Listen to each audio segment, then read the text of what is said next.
je m'appelle Guillaume Côté-du-Moulin, je suis musicien à l'Orchestre de Paris et mon instrument c'est le trombone.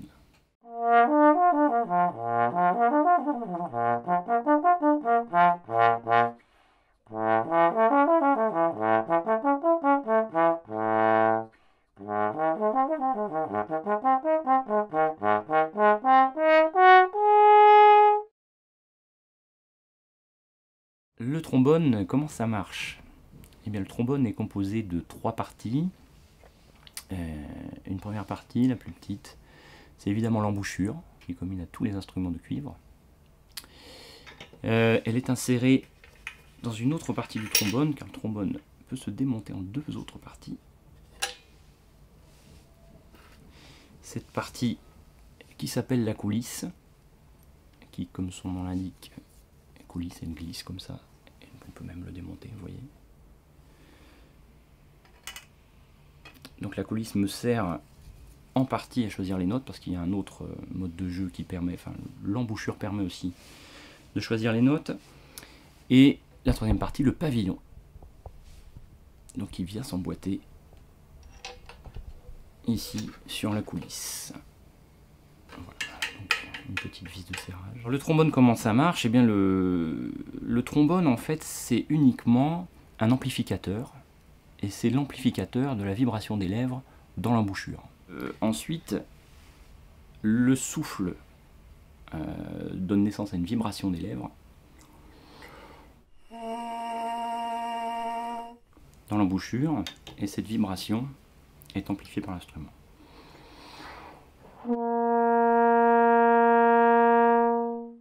Donc on pourrait parler de parcours de l'air, mais je pense qu'on parle plus du parcours de la vibration de l'air à l'intérieur du tube. Donc l'air et sa modulation, en fait sa vibration, traverse la coulisse, remonte ici et sortent par le pavillon.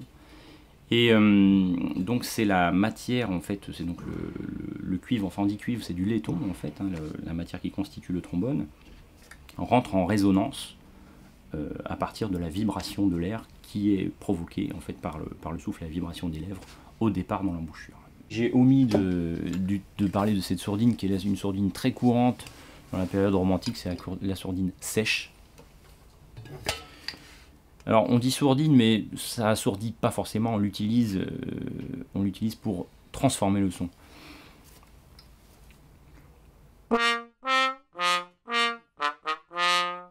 Ça donne beaucoup d'harmoniques aiguës dans le son, ça donne beaucoup de brillance, il y a un côté un peu nasillard, et c'est voilà, c'est très souvent utilisé. Alors soit pour donner un son nasillard, ou alors une couleur plus douce.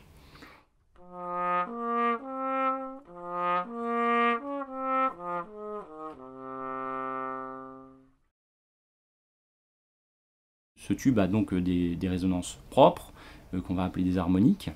Et les harmoniques, en fait, on les choisit avec la vitesse de l'air et par incidence la tension des lèvres qui résonnent un petit peu comme des cordes peut-être de guitare, on pourrait dire. Mais, donc elles ont des espèces de longueurs d'onde qui vont se mettre après en résonance avec le tube.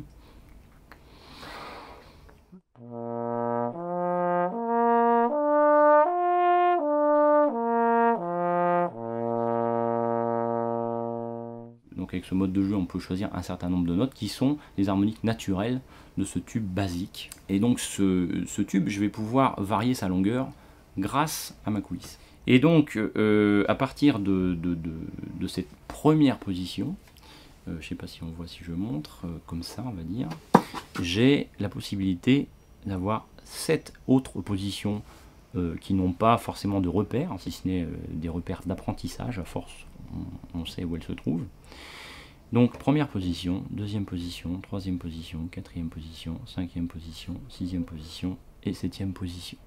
Donc avec mon souffle et avec mes lèvres, je vais pouvoir sélectionner des harmoniques, et avec ma coulisse, je vais choisir la série d'harmoniques dans laquelle je vais venir piocher la note qui m'intéresse.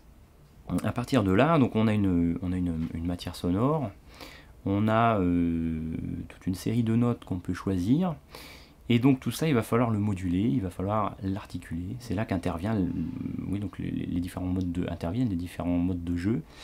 Modes de jeu qui sont relativement commun à pas mal d'instruments. Donc c'est le mode de jeu staccato, le mode de jeu legato, et puis une petite spécificité pour le trombone qui est commune aux instruments à cordes, c'est le glissando.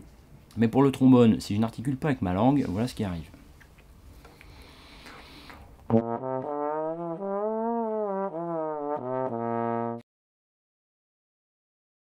Le trombone à coulisses, c'est un instrument qui est très ancien. Il existe depuis la Renaissance, enfin depuis la fin du Moyen-Âge.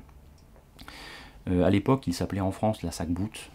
On suppose de deux verbes français qu'on a réunis, saquer et bouter, tirer et pousser. Le trombone a été beaucoup employé à partir de la période classique pour doubler les voix et doubler les chœurs. Pas uniquement à partir de la période classique, parce que Bach aussi l'a utilisé dans ses cantates, ses oratorios. Donc il y avait à l'époque un trombone soprano, un trombone alto, un trombone ténor et un trombone basse. À partir de la période classique, on garde le trombone alto que j'ai apporté.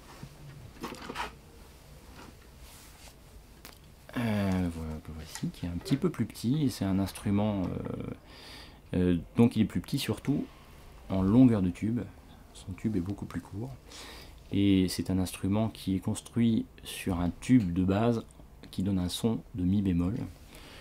Et le trombone ténor est construit sur un tube basique qui donne un son de si bémol. Voilà, c'est complètement différent.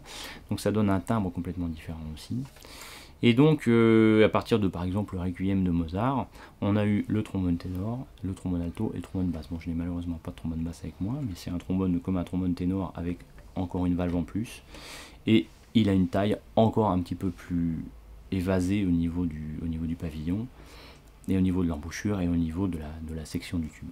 Mozart a écrit par exemple ce solo qui est joué, on peut dire, au second trombone, mais c'est un solo de trombone ténor dans le tuba mirum.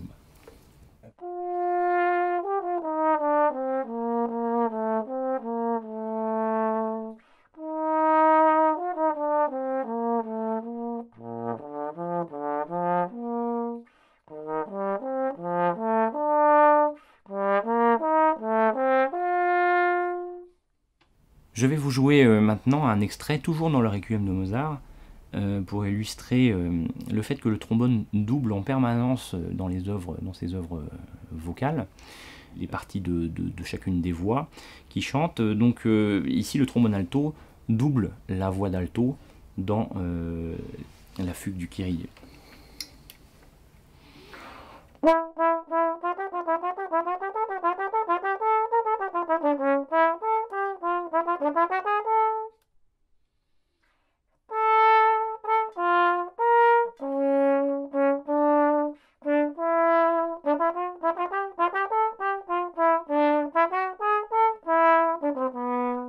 À l'époque romantique, il est davantage utilisé de manière symphonique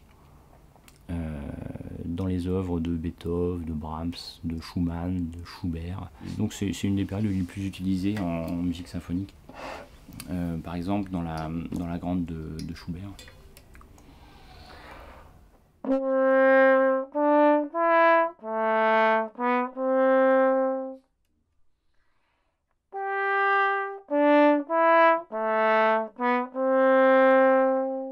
La période suivante, qui est la période du début du XXe siècle, des impressionnistes, et donc Ravel a utilisé le trombone, et plus spécialement pour son boléro. Mais à l'époque, ce n'était pas un trombone de cette taille-là, c'était un trombone beaucoup plus petit, qui apportait plus de clarté. J'ai commencé par un instrument qui est assez proche, qui est un cuivre qui s'appelle l'euphonium. C'est le tuba ténor, c'est un petit tuba, qui est notamment utilisé dans le billot des tableaux d'une exposition par exemple. Donc j'ai fait une grande part de mon cursus avec cet instrument. Je suis arrivé à Paris au conservatoire avec l'euphonium. J'ai un prix d'euphonium d'ailleurs. Et un petit peu par hasard et par curiosité, j'ai commencé le trombone un petit peu en parallèle à cette époque-là. Et puis, voyant les possibilités qu'il pouvait m'offrir, et aussi voyant que je pouvais arriver à faire quelque chose de correct, je me suis dit, mais pourquoi pas le trombone, parce que ça me permettrait justement d'aborder le répertoire symphonique, de jouer dans l'orchestre symphonique. Et c'est quelque chose qui m'intéresse beaucoup, parce que le répertoire est formidable, et parce qu'on fait de la musique avec tous les instruments, et qu'on en permanence, on essaie de s'exprimer en essayant de marier le son de son instrument avec tantôt les bois, tantôt les cordes, et puis on peut jouer tous les grands compositeurs. Et donc à partir de là, j'ai beaucoup axé mes efforts sur le trombone, et bien me voici à l'Orchestre de Paris. Je peux pas dire que j'ai un solo d'orchestre préféré, mais c'est vrai que récemment, on a joué une messe de Mozart qui s'appelle la messe de l'orphelinat. Et tout à la fin de cette messe, il y a un solo de trombone alto que je trouve très beau et que j'ai eu beaucoup de plaisir à jouer.